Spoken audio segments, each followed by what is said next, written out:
Good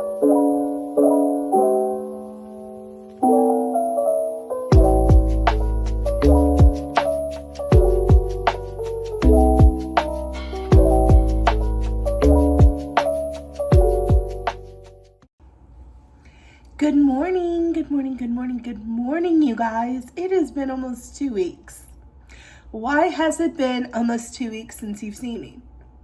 Well, first of all, I got super sick at the end of last week, but also because of this video, because I read a book that put me in the worst book hangover I think I've ever had. It is by far my favorite book of 2025 thus far. Ali Hazelwood's Deep End was holding on strong for quite a few months, but I just don't see anything taking over this book. If you watched my Everything I Read in July book, I briefly mention it, and that is Blood Over Brighthaven by M.L. Wang. Right? It's M.L. Wang. Yes, M.L. Wang. Why was I second guessing that? It is the first book that I read in the month of August. I finished it on August 1st. I expected it to be like the 5th. Like, I expected to read it up until my birthday. Absolutely not. I finished that book in like less than 48 hours. It is phenomenal.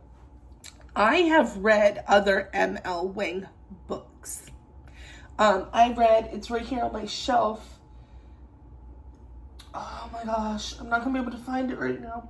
There it is. Okay, Sword of Kaigon is the other M.L. Wang that I have read. And I liked the Sword of Kaigon. I have a review on it, I believe. But it just didn't speak to me the way that this book spoke to me. And I think because it's like, this book is dark academia. This book is rebellion. This book is about so many different themes. It is insanely incredible, you guys. I have not felt this passionately about a book in a really long time. I have been asking all of my friends to read this book. It is just that good. So what is this book about? I have pronunciations pulled up here because the names are kind of unique and I don't want to jack them up. So your main female character in this book is Shiona. And her name is Shiona Freeman. And she is a woman who is like an alchemist. Okay? And she has worked her whole life to get into this college. They don't allow but one woman to test every 10 years.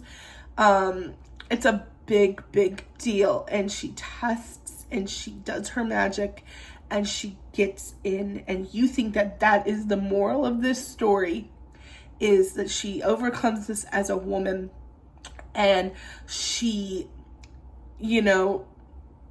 deals with a lot of oppression as a woman in the school. People treat her differently and poorly. But no, there is such a bigger story of oppression going on because we meet her lab assistant, Tommel. And Tommel's people are Quen, okay? I think that's how you pronounce it, per Google. Quen. And they are refugee people who have come to Brighthaven. And the story, once Tommel gets involved, becomes just this incredible story of sacrifice and overcoming and thinking you have it hard and realizing that there's a whole new level to oppression. Just, if I could recommend one book for 2025 that you read, it is Blood Over Brighthaven. And I know there are a lot of other influencers or book talkers telling you the same thing, but I put off reading this book for like a year because I had read Sword of Kaigon and I enjoyed it, but it wasn't like, it didn't speak to me the way that this book spoke to me. There was something, if you are touched or understand dark academia, if you have experiences with any sort of sexism, racism, anything like that in academia. I think everyone should read this book, but you specifically should read this book. It is, I think, ML Wang's best book. I gave it 5-star plus, absolutely no notes. I can't say enough wonderful things about this book. If this video doesn't make you want to read this book, then I don't know what else I could say. It is, like I said, it's, dark academia, oppressed people's, kind of relearning everything that you thought you understood about your life and your passions.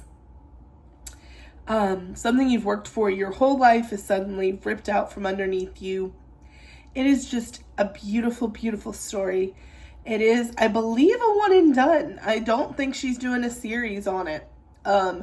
It feels like a very good ending and a very good completion at the end of this.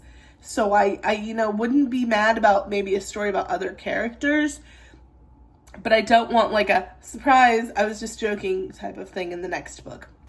That would really piss me off. I feel like this as a single solitary novel, if you're like, ooh, I don't want to take on a series, I'm 90% sure this is a single solitary novel. And it is so well done. It's not excessively long. That's another thing. A lot of fantasy that I recommend, sometimes they're like 1,000 pages long.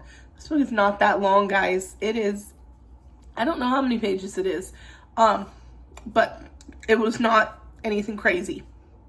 So yeah, if you take one recommendation from 2025 for me, it's Blood Over Brighthaven by ML Wang. I will not shut up about it.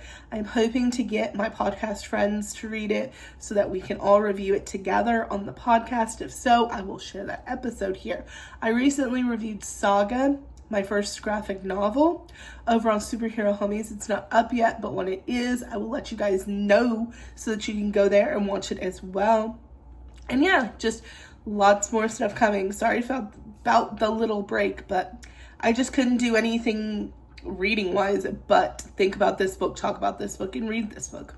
So yeah, I love you guys so much. Thank you so much for coming to my review of my favorite book of 2025, and have an incredible rest of your week. Bye.